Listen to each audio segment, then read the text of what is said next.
Russia is set to begin the first shipment of their air defense missile systems going to Iran in the coming days. This just as the U.S. confiscates a massive shipment of Iranian weapons. Look at all of these that were headed, likely, experts believe, to Yemen.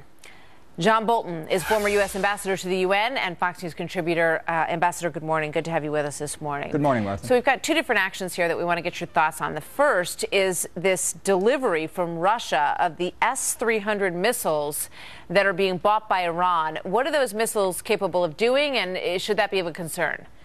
Well, it's an anti-aircraft defense system of radars and computers and rockets that's believed to be among the most sophisticated that Russia has, and that's capable of stopping any aircraft other than stealth aircraft. There are further rumors that even more sophisticated Russian systems have been sold, but just the S-300 alone, which has been talked about for a long time, is sufficient at the current time anyway to stop an Israeli attack against Iran's nuclear weapons program. And this is something that Iran has wanted from Russia for a long time. Now it's getting it.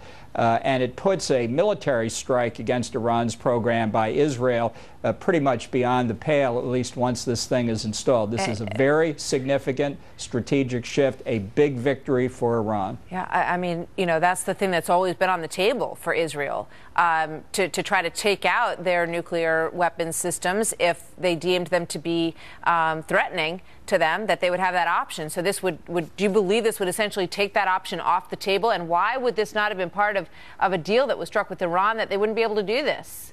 Because we have incompetent negotiators who are just as happy, frankly, that Israel now lacks the capability to destroy the Iranian program. It really means that if there's ever going to be a military strike against Iran, which in my view is the only way to prevent them from getting nuclear weapons, the United States will have to do it. Israel waited too long, and Obama and Kerry were just uninterested in keeping this potential open.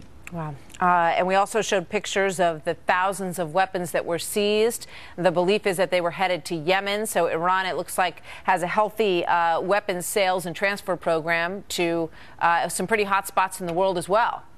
Absolutely. This is business as usual for the Ayatollahs. Iran, since 1979, when they took over, has been the largest financer and supplier of weapons to terrorist groups all around the world.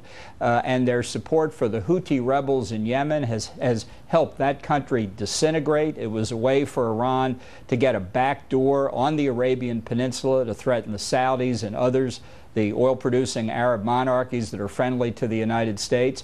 And this is further proof now, 9 months after the signing of the Vienna nuclear deal, that Iran's international behavior has not changed at all. It's just one piece of evidence, frankly, of many, including ballistic missile launches and other support for terrorism. Yeah. But anybody who thought that Iran would actually become more acceptable to the civilized world after this deal, this is another element of disproof. Yeah.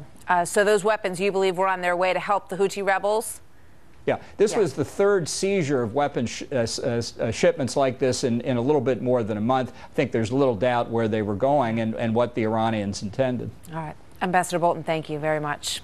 Thank you, Mark.